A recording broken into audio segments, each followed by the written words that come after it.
इतनी गहरी बात पवित्र आत्मा ने बताई है, मुझे पता नहीं आपको समझ में आई कि नहीं।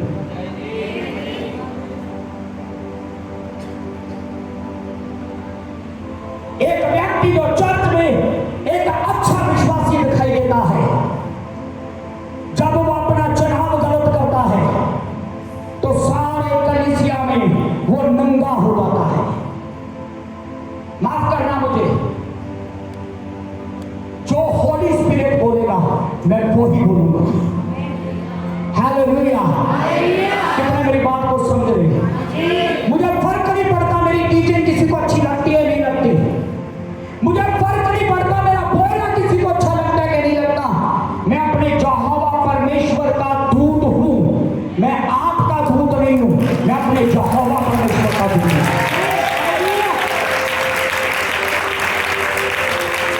बाइबल को उठा के पढ़ लेना।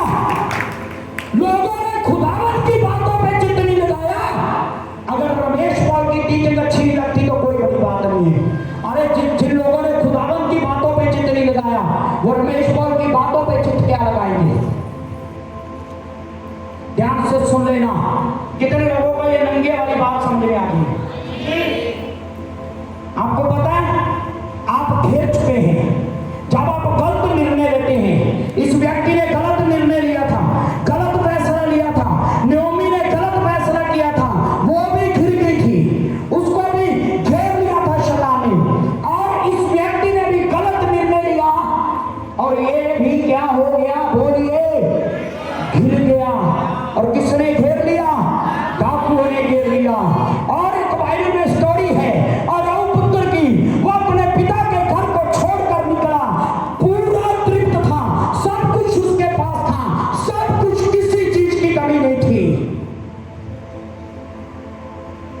वो भी घिर गया, उसको भी घेर लिया, उसको उसके फ्रेंड ने घेर लिया, उसके दोस्तों ने घेर लिया, और जितना उसके पास था सब खोस लिया, सब खोस लिया, और उसे मंगता बना दिया, उसे भिखारी बना दिया। अगर आप खुदावन के घर को छोड़ने का फैसला करेंगे, अगर आप खुदावन के घर को छोड़ने का इरादा बनाएंगे, अगर आप चर्च को छोड़ने का इरादा बनाएंगे, ध्यान से सुन लेना,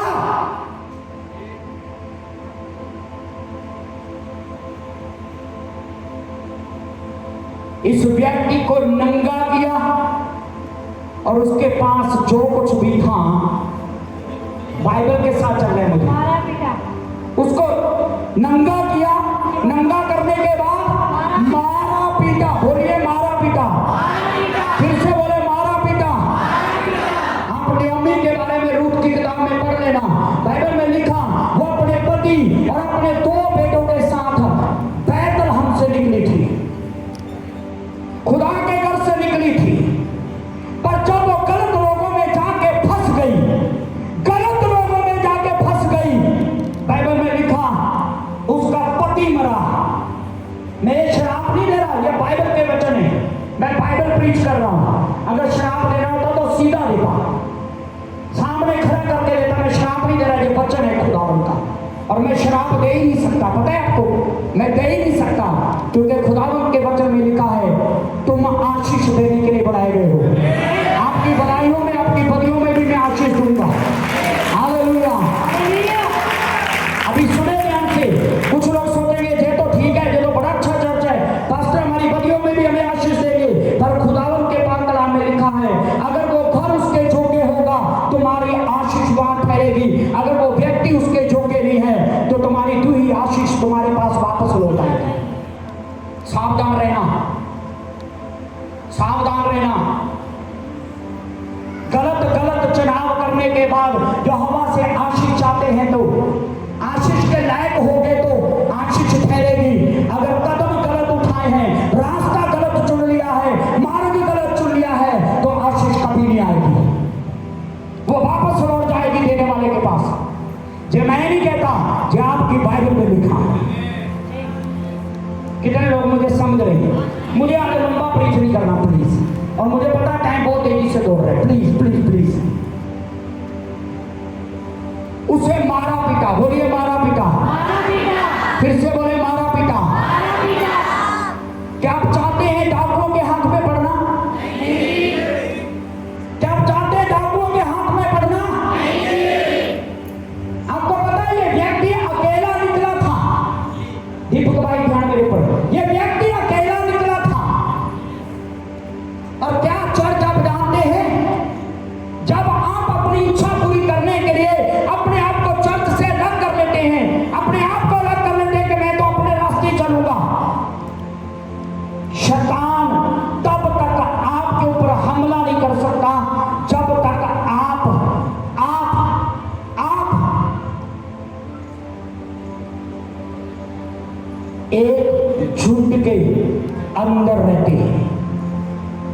कलीसिया के अंदर रहते हैं।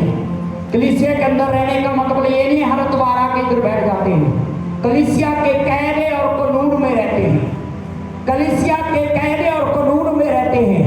तब तक शैतान आपको छू नहीं सकता। पर जब आप अपनी इच्छा पूरी करने के लिए अपने आप को अकेला करेंगे, शैतान आएगा, शैतान सामना भी करेगा, वो फाड़ेगा भी, वो दिहाड़ेगा भी। और बाइबल कहती है उसे मारा और पीटा और आत्मरा छोड़कर चले गए। आत्मरा छोड़कर चले गए। वो आत्म हुआ कर देंगे आपको। अगर आप रास्ता गलत चुनेंगे आप आत्मुए हो जाएंगे।